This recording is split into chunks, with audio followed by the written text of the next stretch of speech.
नमस्ते दोस्तों। जैसे कि अपनी क्लास में चल रहा है पुनर्जागरण, भारत में नवजागरण। उसमें अपन काफ़ी सारे टॉपिक्स कर चुके हैं और अपने राजा राम मोहन राय का टॉपिक भी पूरा कर लिया। आज की क्लास में अपन देख रहे हैं केशव चंद्र सेन एवं ब्रह्मा समाज तथा समाज में केशव चंद्र सेन का योगदान। चूँकि पुनर्जागरण से पहले भारतीय समाज एक बहुत बड़ी रूढ़िवादी व्यवस्था से गुजर रहा था। भारत में पूरे समाज में एक अंधकार का युग छाया हुआ था। जनता को ये नहीं पता था कि क्या करना है और क्या नहीं करना है। ऐसी स्थिति में हमारे सुधारक एवं विचारकों ने उनको नया मार्गदर्शन प्रदान किया, जिसमें राजा राम मोहन राय का नाम प्रमुख रूप से अपन देख चुके हैं। राजा राम मोहन राय ने भी सभी क्षेत्रों में भारतीय जनता को एक बहुत बड़ा मार्गदर्शन दिखाया, जिससे भारतीय जनता अंधकार के युग से निकल करके प्रकाश के युग में प्रवेश करने लगी। राजा राम मोहन राय ने ही 1829 या 30 ईस्वी सन में ब्रह्म समाज की स्थापना की थी और उन्होंने कितनी सामाजिक कुप्रथाओं को रोकने के लिए कदम उठाया था। इससे भी भारतीय समाज को कितना योगदान मिला। उसी प्रकार से राजा राम मोहन राय के बाद ब्रह्मा समाज की बागडोर केशव चंद्र सेन ने संभाली और उन्होंने भी कितने प्रकार के सामाजिक सुधार के कार्य किए एवं ब्रह्मा समाज में उन्होंने अपना भी योगदान दिया। अपन देखते हैं उन्होंने किस प्रकार से सुधार के कार्य किए एवं एक नया योगदान भारतीय समाज को प्रदान किया। केशव चंद्र सेन तथा ब्रह्म समाज एवं समाज में इनका योगदान।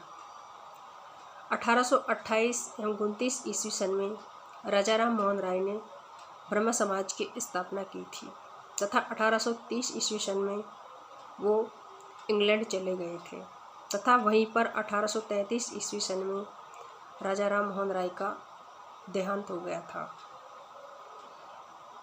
उनका शरीर वहीं पर पंचतत्व में विलीन हो गया था। अब देवेंद्र नाथ ठाकुर ने ब्रह्म समाज का नेतृत्व संभाला था। 1839 ईस्वी सन में देवेंद्र नाथ ठाकुर जी ने तत्वबोधिनी सभा की स्थापना की थी। तत्वबोधिनी सभा की स्थापना 1839 ईस्वी सन में की गई। किसके द्वारा? देवेंद्र नाथ ठाकुर के द्वारा। 1843 ईस्वी सन में इन्होंने ब्रह्मा समाज का नेतृत्व संभाला था। उन्होंने इसे एक तरह से नवजीवन प्रदान किया था। इसी में आगे देखते हैं। कुछ समय बाद केशव चंद्र सेन ने ब्रह्मा समाज का नेतृत्व संभाल लिया था। केशव चंद्र सेन, जिन्होंने 1838 ईस्वी सन से 84 ईस्वी सन तक ब्रह्म समाज के स्तंभ के रूप में कार्य किया था। 1838 ईस्वी सन में इनका जन्म कलकत्ता में हुआ था। ये एक बहुत रईस परिवार में इनका जन्म हुआ था। बंगाल के सब युवा बंगाल दल के नेतृत्व में कार्य कर रहे थे। 1866 ईस्वी सन में देवेंद्र नाथ से इन्होंने आचार्य की उपाधि धारण की थी। इसके बाद में इन्होंने आदि ब्रह्म समाज की स्थापना की थी। इसके बाद केशव चंद्र सेन ने समाज के लिए कितने सुधार के कार्य किए वो अपन देखते हैं। चूँकि भारतीय समाज में कितनी कुप्रथाएं थी वो अपन राजा राम मोहन राय के समय से ही देखते आ रहे हैं कि कितनी कुप्रथाएं थी और इनको सुधारने के लिए सब विचारकों ने, सब सुधारकों ने कितना योगदान दिया। जैसे कि राजा राम मोहन राय ने सती प्रथा का विरोध किया और उसको रोका भी सही। इसी प्रकार से उन्होंने कन्यावध का पूर्ण रूप से विरोध किया। विधवा विवाह का उन्होंने समर्थन किया। तो इसी प्रकार से समाज में जो नए नए सुधार करके इन्होंने समाज को एक प्रकाश का युग दिखाया, तो उसी प्रकार केशव चंद्र सेन ने भी कितने सामाजिक सुधार के कार्य किए अपन देखते हैं। नंबर 1, केशव चंद्र सेन ने भी विधवा विवाह के समर्थन में अपना एक बहुत बड़ा आंदोलन चलाया था।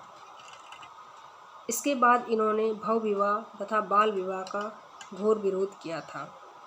चूँकि भव विवाह की प्रथा क्या थी कि भारतीय समाज में पुरुष एक विवाह के बाद भी कितने विवाह करते जाता था, उसके ऊपर कानूनी रूप से कोई प्रतिबंध नहीं था। इससे परिवार में बहुत दुखदायी व्यवस्था रहती थी। तो ऐसी स्थिति में केशव चंद्र सेन ने सामाजिक सुधार के लिए भव विवाह की प्रथा का घोर विरोध किया और इसके ऊपर प्रतिबंध भी लगाया। और उन्होंने इसके साथ ही बाल विवाह का भी विरोध किया।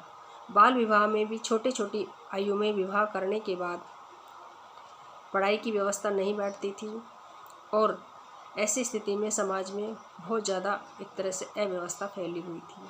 तो बाल विवाह का भी केशव चंद्र सेन ने पूर्ण रूप से विरोध किया।